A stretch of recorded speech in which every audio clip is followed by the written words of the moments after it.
afternoon, co-workers of yours meet with you on Suburban Drive before you all head back to the office on Curry Ford Road, correct? Yes, ma'am. What happened was is that, like I said before, that's like a 3-neighborhood route. And the last part of that route is like right, if you're heading, I guess, southerly, there's like a little neighborhood that goes down, and it's just like a little street that comes back up. I was almost finished with, the second part of the route when David with the new trainee, Chris, came by and said, "What do you got left?" And I said, "Well, I've got this." And they said, "Okay, well, just finish what you've got. We'll go do that for you." And then there's a shady area down between, before you get to the school, and just meet us there. And then, of course, they just give me the numbers, and I just punch them in my hand out. All right. Because, of course, in August in Orlando, it's hot as blazes. Yes, ma'am. Right? So you guys kind of help each other out, finish each other's routes, so that you all can be done for the day, because you start at 7:30 in the morning? Yes, ma'am. We got in at 6:30. We were out by 7. And obviously, when you're doing an area, you have easy routes and hard routes. And whoever gets done first will always go find the people that are still out there, because it's just brutal this time of year to be out there and doing that kind of work. So.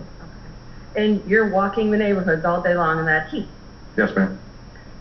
So at the end of, or close to the end of what would be a normal shift on August 11th, you and these other guys are stopped on Suburban. Yes, ma'am. This is when you have to relieve yourself in the woods. Yes, ma'am. And when you are in there, you look around and Yes, see something, as you've described to the 911 operator ultimately, or the non-emergency line individual, that you thought was suspicious. Yes, ma'am. You come back out of the woods, correct? Yes, ma'am. After you relieved yourself, made this observation. The other guys who worked for Orange County Utilities are there, and you make some reference to the fact that you saw something suspicious in the woods to Mr. Dean, correct? Yes, ma'am. They were still at their truck, and I was walking towards that area, and I had stopped, and all of a sudden both of them started.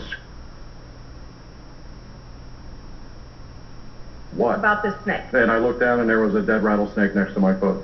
Okay. So then, as you've already told us, everyone gets all excited about the snake, loads it up in the car, and yes, ma'am. Goes off and acts silly about it. Okay. So that's your last discussion with those guys out there about what you saw or thought you saw at that point in time in the woods off of Suburban. Yes, ma'am. Correct? That day, you described to the 911 operator that on both sides of Suburban, it's the swamp. Is that because it's all, or was all wet in through there? Yes, ma'am.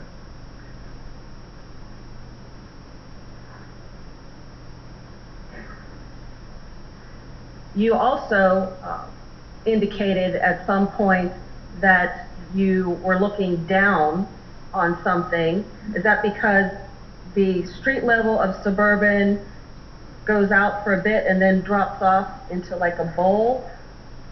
Yes, but when you're coming, excuse me for interrupting you, I'm sorry. There's a grassy area, and then there's like this veil of vines and all that at that time, and then it immediately slopes down into a lower area.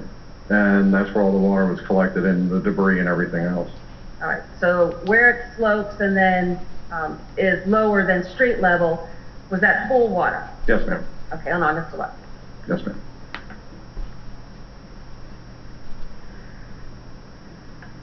You eventually go home that evening. You indicated that you had a discussion about the observation that you had with your roommate after 9 o'clock.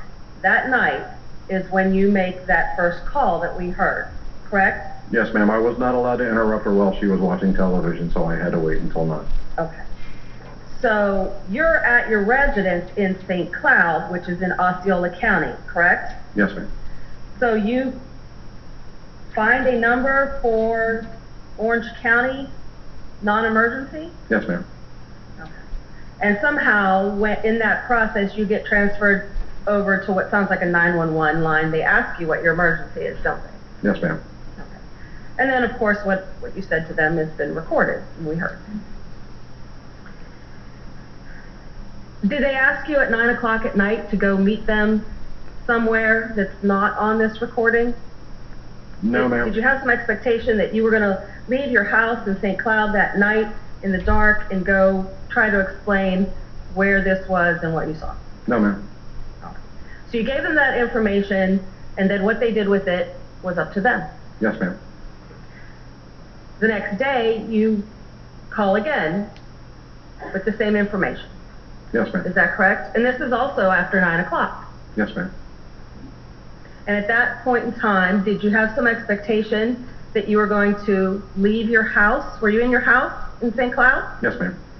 Did you have some expectation that you were going to leave your house and travel to Suburban Drive after 9 o'clock at night in the dark and meet with a deputy and explain exactly? Right, Kronk being cross-examined by Linda Drain-Burdick. She's going back over those calls, the motive for those calls. Again, August 11, 12, and 13. He didn't find Kaylee's remains until December of 2008. More coming up. Stay with us.